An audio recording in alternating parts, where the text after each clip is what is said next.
प्रश्न आहे की राज्यात काही विपरीत घडलं की त्याचं एक नरेटिव्ह तयार केलं जातं विरोधकांनी की भाजप जबाबदार आहे, देवेंद्र फडणवीस जबाबदार आहे किंवा केंद्रीय भाजप जबाबदार आहे. या सगळ्या घटना देखील अशा काही गोष्टी पसरवल्या गेल्या. खास करून पार्थ पवार यांनी येऊ नये किंवा इतर सगळ्या गोष्टी किंवा एकत्रीकरणाच्या बाबतीत भाजपचा आक्षेप, या सगळ्याला काय उत्तर आहे? नरेटिव्ह वारंवार पसरवलं जातं.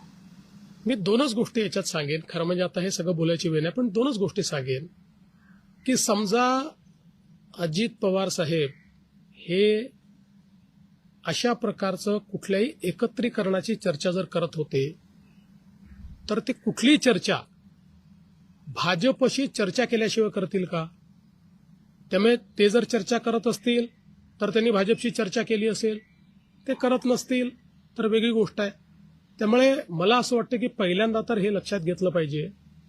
पुन्हा एकदा सांगतो, चर्चा करायची नाही करायची, विलिनीकरण करायचं, सर्वस्वी 100% राष्ट्रवादी काँग्रेस पक्षाचं डोमेन आहे.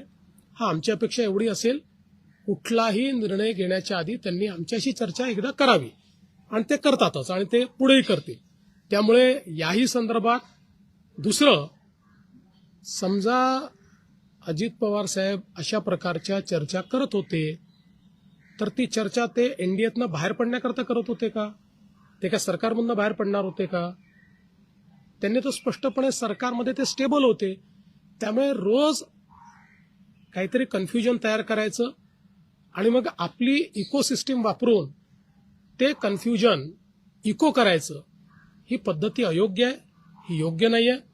बघा, असं आहे, आत्ताच्या परिस्थितीत आम्हालाही राजकारण करायचं नाही, नाहीतर मी अनेक गोष्टी सांगू शकतो. काय घडलंय, काय घडतंय, मला सगळं दिसतंय. मी सगळ्या गोष्टींचा साक्षीदार आहे. आणि तुम्हाला सगळ्यांना माहिती आहे, माझे आणि अजितदादांचे जे संबंध होते त्यात जवळजवळ सगळ्या गोष्टी ते मला सांगायचे, माझ्याशी शेअर करायचे. त्यांचा दुर्दैवी मृत्यू झाला त्याच्या आदल्या दिवशी जवळपास 1 तासभर आम्ही दोघं गप्पा मारत बसलो होतो. त्यामुळे मला असं वाटतं की या बाबतीत शेवटी खालच्या स्तराचं राजकारण करणं योग्य नाही. त्यांच्या पक्षाने निर्णय घेतला. एक लक्षात ठेवा की आज 2 वेगवेगळे पक्ष झालेले आहेत.